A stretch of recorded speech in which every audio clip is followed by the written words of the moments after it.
daily soccer podcast with the Global Sports Podcast Network. Hello, wherever you are in the world listening to the Daily Premier League podcast. It is Sunday, the 14th of September, and the weekend's fixtures have just finished. When I say just finished, I mean literally just finished. The Manchester City players and the Manchester United players are still on the pitch.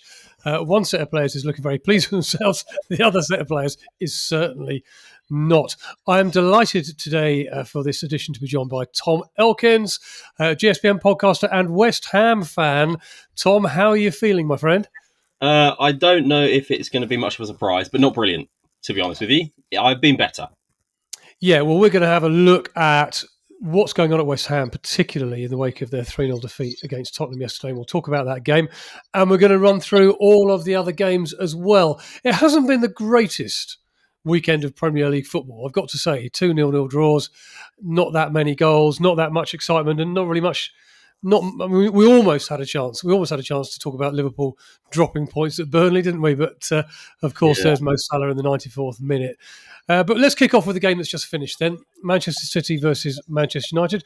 What are your thoughts, Tom? How do you feel it went? It was, I think, an interesting game from, I think, particularly a Man United point of view, because it didn't seem like they were completely outclassed, which I think in previous years, this fixture was always very much a one-sided. It didn't even really seem like a derby because Man United would usually get rolled over quite easily. So the fact that they actually did show a little bit of kind of, I don't know if you'd call it fight, but the fact that they were able to match them in certain areas of the pitch, I think the new signs that they made have performed really well. So I think if you're a Man United fan, obviously frustrated with the result, but the kind of trying to buck the trend of how those matches usually go, I don't think it's kind of the worst thing in the world, obviously forgetting the actual result of the game. Yeah, there were periods in the game. They started off pretty well. They had a good little spell after half-time. Their best attacking spell probably came in the last 10 minutes, but at that stage it's 3-0 and the game is over, and Man City can afford just to kind of sit off a little bit. What worries me, I think, about Manchester United is the players don't seem still to have worked out this 3-4-3 that the manager wants to play. And defensively, if you look at the goals, I mean, they were well, the first goal was beautifully made. It was just a really well-worked goal. But then after that, the whole thing just started to unravel. And Haaland was just clean through from, he started his run in his own half. So he's run the entire length of the half, unchallenged. There were another couple that came like that as well. And towards the end of the game, and the defence just sort of collapsed. And then up front, you've got this sort of front three, whereby I thought Mbueno played really well. I've got to say, I thought he had a good game, and maybe he deserved a goal out of it. But the other two, I mean, they're missing Cunha, obviously. Chesko just looks like he's out of sorts. He looks like a little lost kid. He looks like he's not really sure. When you look at Nick Voltemado, made his debut for Newcastle yesterday, he was dropping deep. He was linking up the play. He scored a goal. He looks sharp and all that. Chesko just looks, he doesn't really know what he's meant to be doing there. Yeah, I think United is the place where so many promising careers die. I think we've seen it with Rasmus Højlund. He goes out on loan and scores basically instantly. I don't think it's necessarily the players that aren't up to scratch. I think it's the environment that Man United forces onto these young players. It makes it so difficult for them to succeed, even when they do have the talent. So, yeah, it's a difficult one. I don't think that it's necessarily Sesko's fault, but so far it doesn't really look like the best transfer of the window by any stretch of the imagination. It doesn't. He wasn't really helped because Diallo on the other side of that three wasn't really doing much either. But you just wonder, is this, as you say, is this another kind of Højlund situation whereby they bring a player in, they pay a lot of money for him, and he just doesn't do it, and the pressure is perhaps just too much? Or maybe he just needs time to get up to speed. Maybe he needs time to work out the system. But the system is, again, not really working, is it? What it's really difficult to even put your finger on what it is exactly they're trying to do. And I think that's a problem that, as a West Ham fan, I'm sure we'll get onto it, that I've experienced the same thing where you look at the build-up, and when you have possession and in transition, you can't really understand what it is that each player individually is trying to do with regards to the wider system. Players look like they're isolated and they're looking for support, but they're not getting it, and they're looking around, and then before you know it, they're in behind, and you're like, what the hell happened there? Who's taking responsibility for that situation? So, yeah, I can relate to that one big time. Yeah, this is it, and I'm not sure. I don't know. Look, I don't think you can blame Altay Bayındır for any of the goals today, particularly. But one of the things that absolutely staggered me about the end of the transfer market for Manchester United is when they had the chance to bring in Emiliano Martinez, who's one of the best goalkeepers in the world, and decided against that Yeah. and brought in a young kid from Royal Antwerp who's only had a season under his belt and isn't even going to be an automatic number one. Where is the logic in that, given where Manchester United are at the moment? It seems to me more like a reaction to how they perceived the fans' opinions of Onana. I feel like there was so much negative publicity around him. All the media was basically slating him, saying that he wasn't good enough. I think for them, they've gone, right, we need to get him out. We need to get someone in. And then I completely agree with you. I don't know why the decision would be not to get Martinez when he's available, because it's someone that instantly elevates the goalkeeping level of the club and gives you someone who's won a World Cup. Like, that's infallible experience that you can put into the changing rooms. And he's a winner, which is, United don't really have many of those. They've got Casemiro, but how good is he these days? It's tough. It's difficult. Now, we talked just before the international break on this podcast around managers that were going to have a very sticky international break and that were under a lot of pressure. A little bit of that pressure was lifted off Ruben Amorim after the very, very late winner against Burnley for Man United. Does this put the pressure back on him, do you think? I don't know if the pressure was ever really off, to be honest. If you can kind of paper over some cracks with a decent result here or there, but the general feeling is that he hasn't made enough positive change at the club.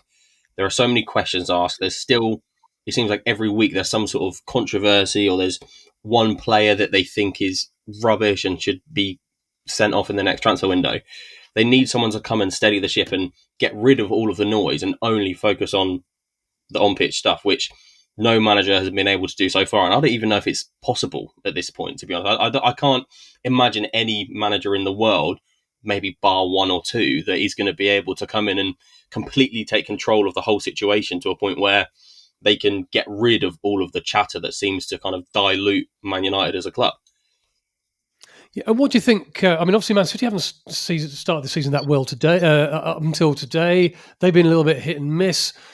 Haaland was in full beast mode today, and when Haaland's in beast mode, there's not a lot you can do, can you? What do you think this means for Man City? It'll give them a bit of a kick start that they need.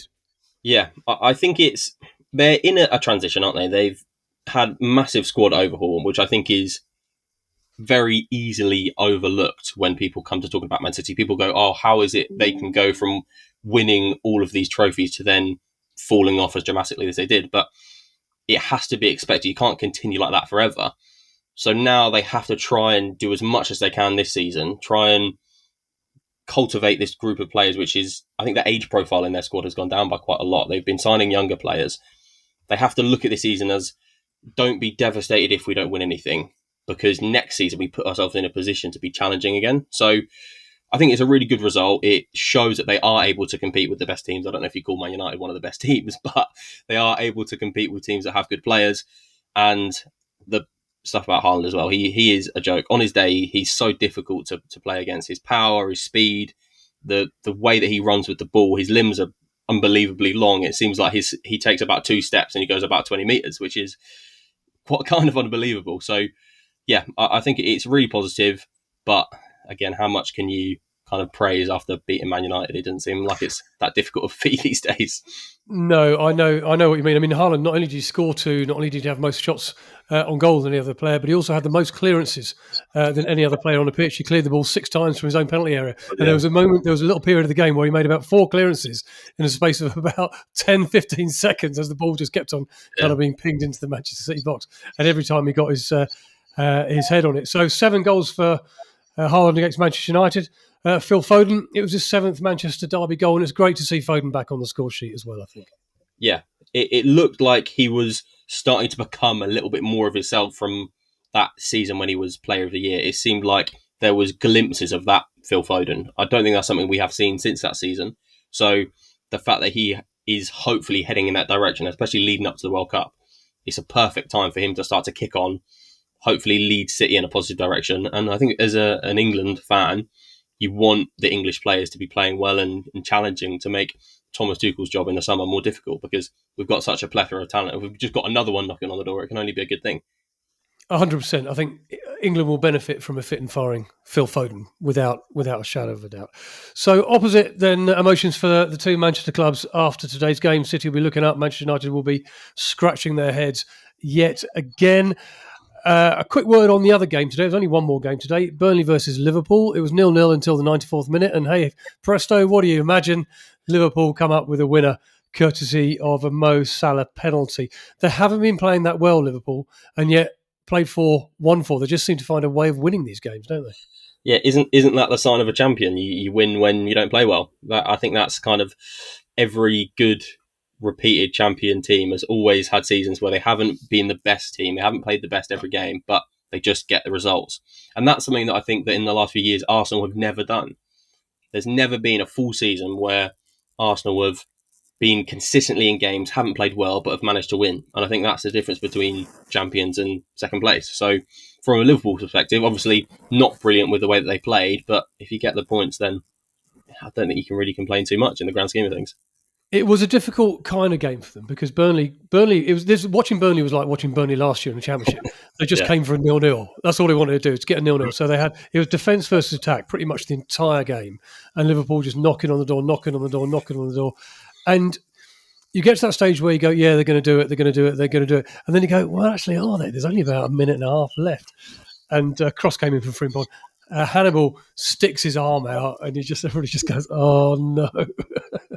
You know what's coming. So and it was a great penalty from Salah. Who else would it be? Yeah, and you can't say they didn't deserve the win because they were just so dominant all game. So and if I'm honest with you, you might say it was a bit unlucky on Burnley, but I don't know. If you just go out to defend a 0-0. I'm always conscious that there's risk in there, there's jeopardy, and do you deserve anything out of the game, really? Yeah, I'd say from a Burnley perspective, it's definitely frustrating, but not an unfair result. You wouldn't say with the game the way that the game actually went.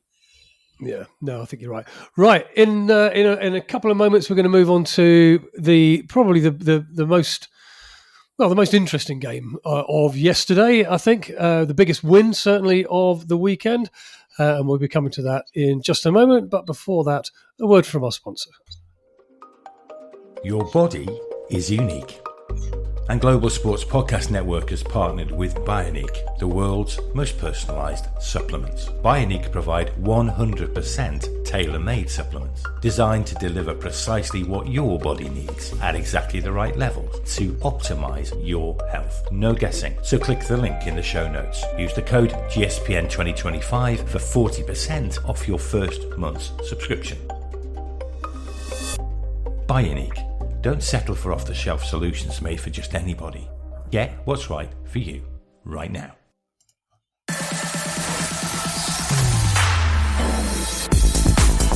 Your daily soccer podcast with the Global Sports Podcast Network. Welcome back to the Daily Premier League, part of the Global Sports Podcast Network. Thanks for joining us. Make us your daily lesson for all the news and views from the Premier League here in England. Now, the most interesting game, I think, Brentford 2, Chelsea 2 was quite interesting, but I think for various reasons, the most interesting game of the day yesterday, Tom, involved your team. And sadly, you're on the losing end. West Ham 0, Tottenham 3. West Ham were in the game for a bit, but to be honest, the last 20, 25 minutes, they just sort of folded, and that's becoming a bit of a recurrent theme. So listen, what was your take on the game? And more importantly, what on earth is going on at West Ham? I'd like to start with giving massive praise to the West Ham fans in the stadium, because every single time Kudus touched the ball, there were roars of boos throughout the whole 90 minutes.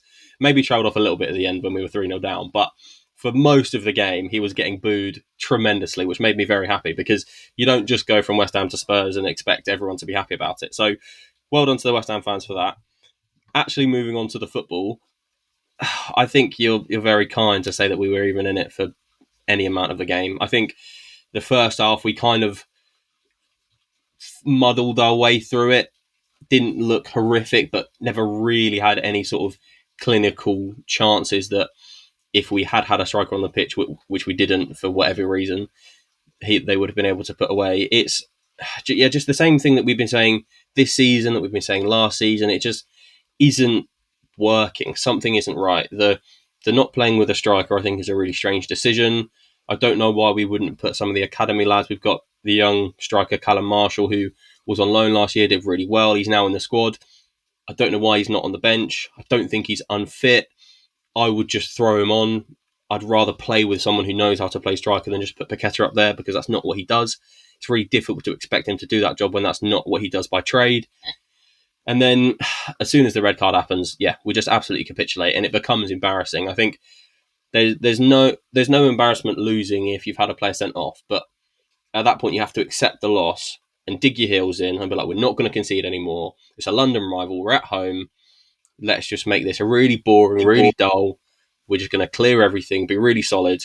And then obviously frustrating, but not the end of the world. What actually happens is the defending just falls apart. We look clueless most of the time. Like we've made really good signings. We've got decent players, but they just don't seem to know what system Potter wants them to play. So looking at the wider system of Graham Potter and West Ham, something has to change, because if nothing changes, it's going to be exactly the same as it was last year. It's going to be the same this year, and we're going to end up getting relegated at some point, because you can't perform this poorly every single game and get away with it. And the one game against Forest is brilliant, but it seems like a fluke more than anything that Graham Potter has done brilliantly. So I don't know, something has to change. Yes, I think if I was a West Ham fan, the most worrying aspect of all of that was that after that 60 seconds or so that you saw Souček sent off, and I don't think anybody could argue with that as a red card at all. And then Sarr scoring for Tottenham from a completely free header from a corner when he's sort of 4 or 5 yards out. Nobody picked him up at all. And from then, as you say, you dig in, because only at 1-0, you're still in the game. But everybody just seemed to kind of down tools, and it was so easy for Tottenham to go on and score their second and third, and that would worry me. So what is happening with Graham Potter then? Because it's easy to say, look, he replaced Julian Lopetegui in January. He's only had sort of the back end of last season, and most of that was just about trying to stabilise the club and making sure there was no threat of relegation. He's only had 4 games this season. I'm trying to put a bit of positive spin on here, Tom, for you. Is it too early to just go? Is it too early to go? No, this is not working. We need to make a change. I don't know, to be honest with you. That might seem like a bit of a cop-out, but I don't know if that actually changes anything, because obviously everyone is now goading the West Ham fans with, be careful what you wish for. You shouldn't have sacked Moyes. He's now doing great things at Everton. I think it was the right decision to get rid of Moyes when we did. People don't actually remember how poor some of the performances were at the end of Moyes' tenure. Like we lost a lot of games very heavily. So it was the right decision. I think it was the wrong decision point in Lopetegui. I think if we had gone with Potter straight away, I think he would have been doing better now, because he would have had started at the beginning of the season, which I think is always better for a manager. You then look at where we are now. Can he kind of transform the vibe around West Ham? I'm not sure that he can. But then, is there anyone that I think would be able to? I'm not sure. At this point, I've even contemplated the Mourinho idea, because you get to a point where you're like, let's just do it. Let's see what happens. It's either going to be brilliant or it's going to be absolutely terrible. But for me, I've got to a point where I've converted to one of the fans who's looking upwards at the board. I think the West Ham board has been something that over the years they've not been very good to the supporters. You look at the whole move to the London Stadium, it was kind of against the wishes of the supporters, really. We wanted to go somewhere that was going to increase West Ham as a brand and basically emphasise and maximise everything that made us West Ham. But it seems like the essence of the club has kind of disappeared, and we've become more of this corporate, if you're in London, come and watch a game at the London Stadium if you're on holiday or you're a tourist, which for the sort of history that we have doesn't really suit what we want our football team to be. So then from there, the relationship has kind of just deteriorated. It doesn't seem like they have the fans' best interests at heart, which is so frustrating. Well, I'm very much looking forward to watching a game at the London Stadium next season in the Championship when Derby are playing there. If I ask you finally to just before we move on to gaze into your crystal ball, then what do you see? How do you see this season panning out? I think we have enough quality in the squad to not be involved in any sort of relegation battle. I think we'll be fine. It's going to be kind of lower mid-table, probably a 13th, maybe 14th. Do okay. I think we have the quality. I think particularly Paqueta staying is huge for us. If he had gone, we would have been in big trouble because a lot of the times he is the one creative spark that is able to give us a little bit of life when we usually kind of floundering. So, yeah, I think we have the quality to not get involved in any sort of relegation battle. I think Potter stays till the end of the season. Then we part ways. And hopefully at that point, we've got someone ready to come in and make big changes, basically.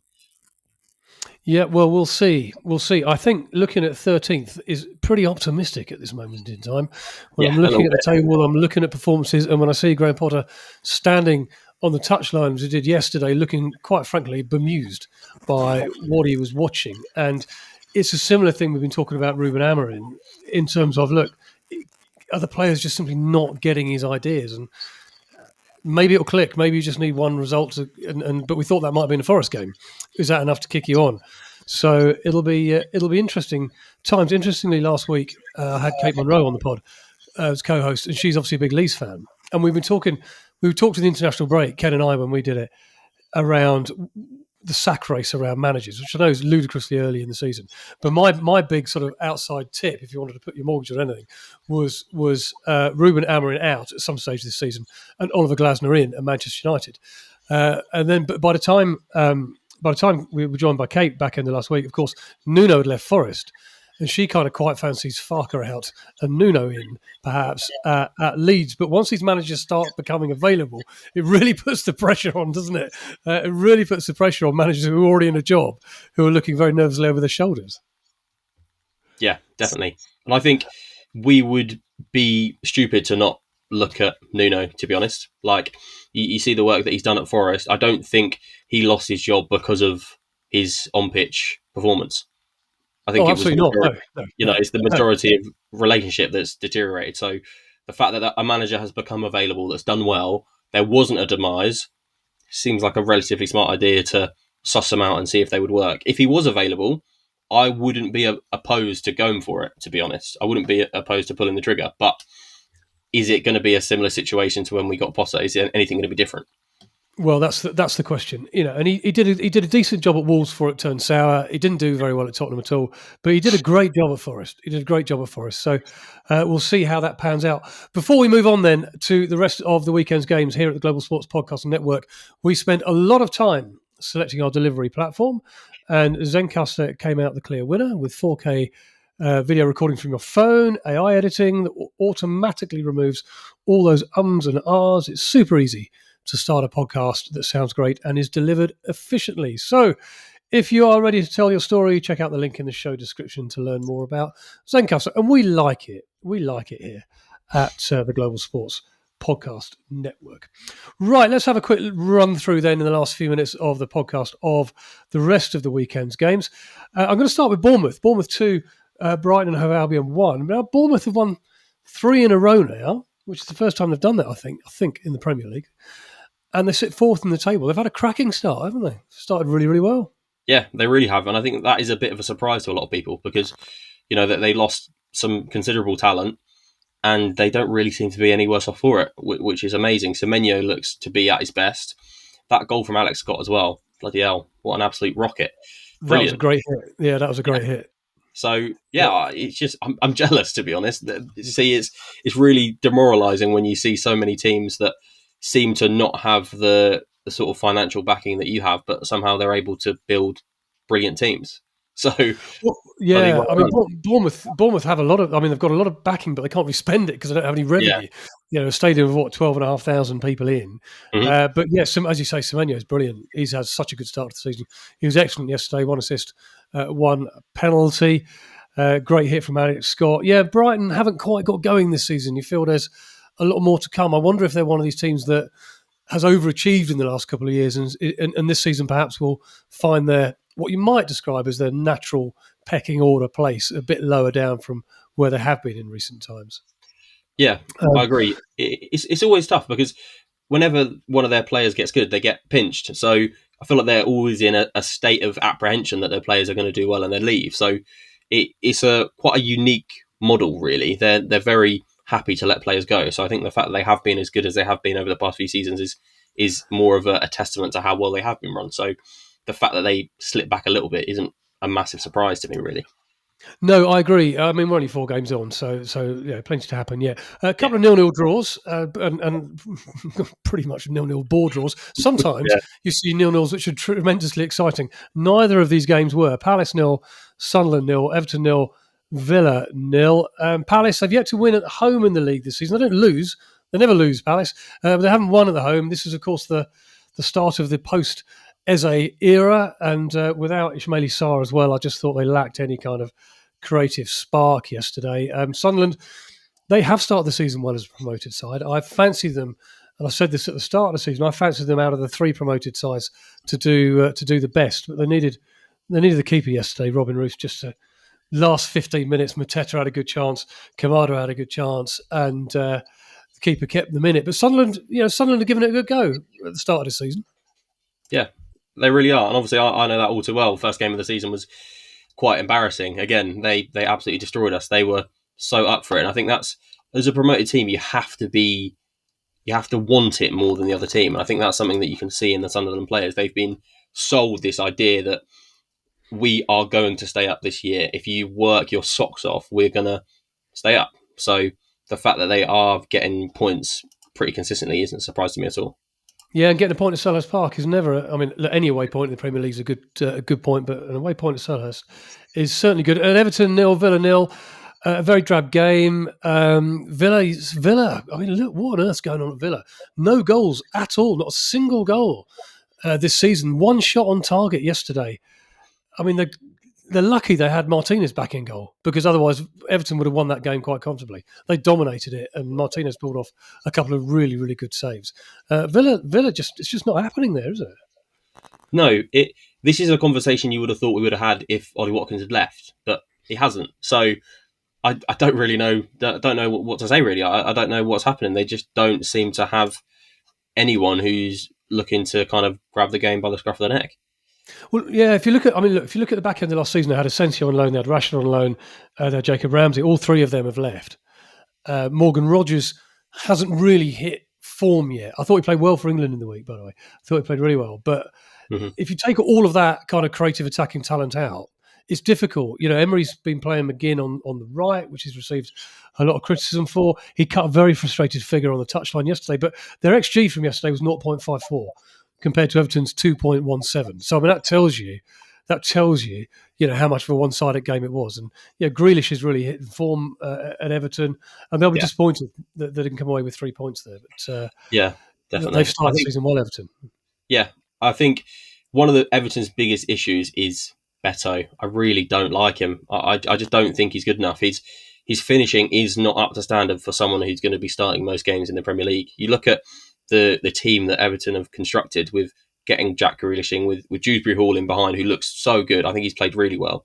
You want someone who's going to put away chances because they're going to get a lot. And it seems like Beto just isn't that. So brilliant that Everton are doing well, but that might be one thing that kind of holds them back from really pushing on this year.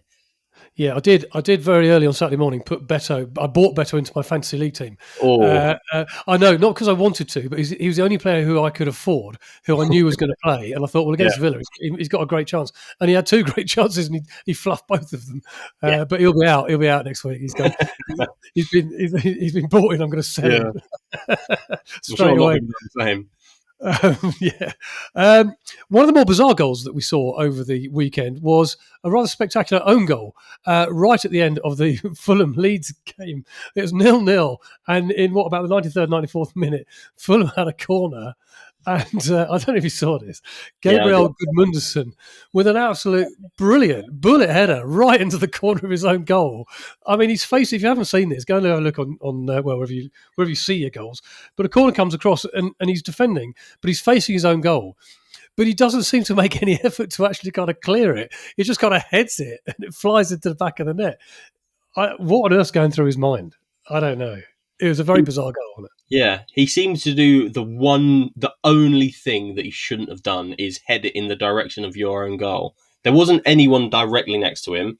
It didn't look like his sight was massively obscured. It just comes to him and he's kind of sat on his haunches and he just heads it in the direction of his goal and it goes absolutely top corner Yeah. and it's a brilliant finish. But I It was just a don't know. I brilliant think just a moment of madness, really. I don't think there's much analysis that's going to work out what happened there, other than just No, madness. I think you're right. I mean, it wasn't even like he was trying to. I wondered if he was trying to flick it away. Yeah, But his head didn't even make that move. His head didn't move. The ball just hit it, and it flew into the net. It was a great header. not going to want to look at that one again, but I'm sure he will get sent it quite a few times. I'd imagine so. Yeah, I'd imagine he's not going to get a lot of choice. But yeah, not a great result. I mean, it was just justification for Fulham. They were much the better side, and I did like their new Brazilian striker Kevin, which is a bit of a ridiculous name for a Brazilian striker. If you're going to sign a Brazilian striker, at least call him something proper. Not sure about Kevin, but he looked good. He looked good when he came on. And Fulham, I think, hopefully will get going. I always like watching Fulham play. I'm not going to lie. And he might give them that impetus up front that they need. Two more games then. Firstly, we'll go to the northeast. Newcastle 1, Wolves 0. And whilst we're talking about Benjamin Sesko having a little bit of a nightmare at Manchester United, Nick Voldemada, did exactly what he needed to do on a debut, scores the winning goal. It was a great header as well. And Alexander Isak, Yeah, exactly. I think that's exactly the sort of message he's going to want to send, isn't it? The fact that there was so much drama in the striker that he's replaced.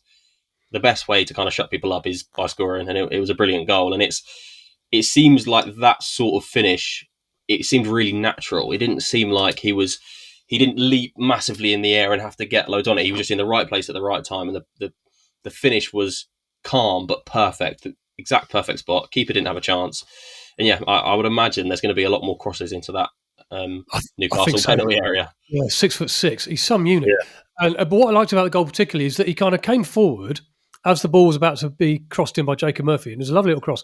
And then just as he was about to head it, he peeled off the defender. He took a step back, which gave him that space. Yeah, the defender didn't get anywhere near it. Gave him that space to connect properly with the ball. But overall, I thought his play was really good. As I said earlier on, he was dropping off. He was linking the play. He was linking, turning, getting into that 9 position, ready to receive. I think, look, it's too early, isn't it? One game. One swallow does not a summer make, my friend. But he looked really good. And when Wissa comes back into the team after his knee injury, I think Isak will be forgotten pretty quickly. And I think when you look at the whole transfer window, you lose Isak, you get money in, you get Voltemada in, you get Wissa in. That's pretty good business. That's pretty good business. As for Wolves, 4 games, no points, not a single point on the table yet. Yeah. And they started well. They could have had a goal in the first 10 seconds, or not even that, first 5 seconds of the game, straight from kickoff. And after the first couple of minutes, they looked decent. But to be honest, once the goal went in, there was only ever one winner. There really was only one winner in that game, and Newcastle just controlled. So worries down at Molineux, worries down there. And definitely. I'm not quite sure. I don't know what your thoughts are about Wolves and how they're going to get on this season. I think it's the one team that looked worse than us. The one team that looks worse than West Ham, which is a ray of sunshine in a very stormy sky of West Ham. So, I don't know. It seems like Wolves are just destined to go down, and they have been for a few years. The signings are good, but are they spectacular? Very rarely. Their signings seem very happy to leave. It doesn't seem like they put up too much of a fuss. It feels like they've resigned themselves to relegation, which is sad because they are a really good club, and I think when that team does click, you've seen it in the past that they do have quality. It just doesn't seem to be working. No, indeed, yeah, you do worry for them. I think they've got a good manager, but as you say, they just seem to hemorrhage players. Yeah. I was quite surprised when they didn't sell Strand Larsen to Newcastle. Actually, I thought they were going to do that on deadline day, but that really would have been accepting relegation even this early in the season. I think so. Yeah, it's a long road back. I think it's going to be a long old season from. And then the last game yesterday was a good game. It was a bit of a thriller, particularly in the last couple of minutes of the game. Brentford 2, Chelsea 2. Chelsea will be kicking themselves. They took the lead on the 88th minute. Must be absolutely kicking themselves because Brentford. Actually, I'll hold my hands up to this. I tipped Brentford for relegation this season. I thought having lost some of their best players and their manager over the summer, they would really struggle. But actually, they don't. They look all right. They look all right, I think, at this stage. So, yeah, we'll see. We'll see how they get on. But yeah, what did you make of that draw, particularly where Chelsea are concerned? Yeah, I completely agree with everything you just said, to be honest. You look at the amount of possession that Chelsea had, they've dominated the game, basically. They've had 66% of possession. To then concede in the 90 plus 3 minutes is really disappointing, I think, especially when, they are world champions. I'll put that in air quotes. I'm not sure how relevant that really is to anything, but, that's what they're going to say that they are. These are the sort of results. Since the West Ham fan, yeah. We are European champions. We actually are, but that's different. It's just really frustrating, isn't it? You think they want to be pushing in the right direction, and it's really apparent how Liverpool get the win. In this situation, Chelsea don't get the win. And these are the small margins where titles are won and lost. So not necessarily that Chelsea wanted to be in a title fight, but I'm sure that's the direction that they're aiming. So a result like this kind of puts a little bit of a dent in whatever it is that they're trying to achieve this season. One of the weirdest transfer moves, in my opinion, during the window was Chelsea paying £40 million for Alexandre Garnacho, who I don't think is that good a player. I think he thinks he's much better than he actually is, and he needs an absolute boot up the backside for Brentford's goal, because Chelsea are winning 2-1 in the dying seconds of the game, and Brentford get a throw into the box. We've been talking a lot about the return of the long throw into English football. Long overdue. We're going to be talking about more of that during the week on the Premier League podcast. It gets sort of nodded on, and as the throw's coming in, you see Garnacho stood there with Carvalho behind him, and Garnacho he's ball watching. He's not watching his man. His head's in the clouds somewhere. Carvalho simply peels off behind him and taps it in from a yard out. And Garnacho's just looking around him, like wondering what's going on. That's criminal. I'm sorry. If an under-15s team did that on a Sunday morning, the manager would have an absolute fit. Yeah. So it's basic, isn't it?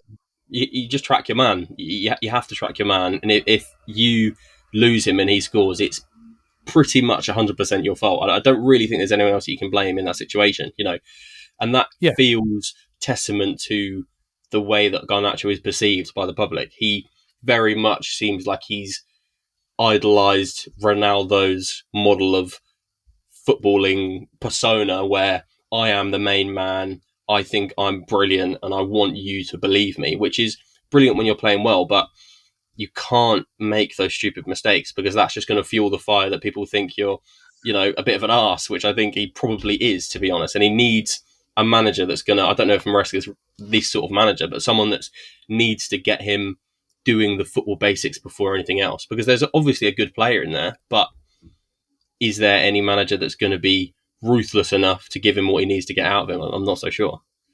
No, and you can get away with it when you're Cristiano Ronaldo. Get away with it. Yeah, you exactly.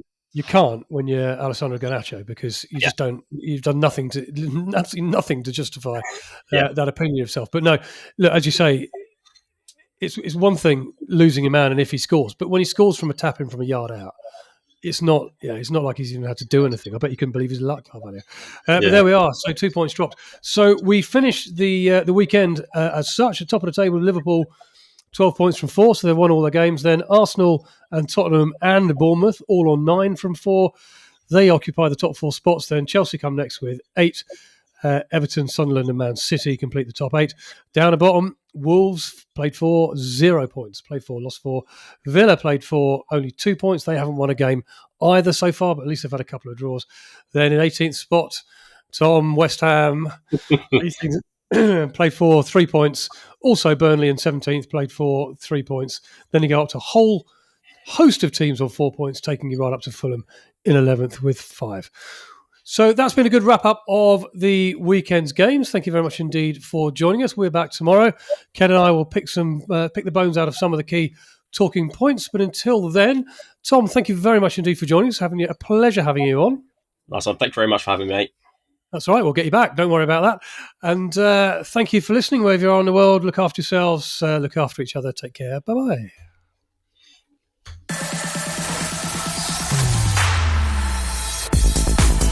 Your daily soccer podcast with the Global Sports Podcast Network.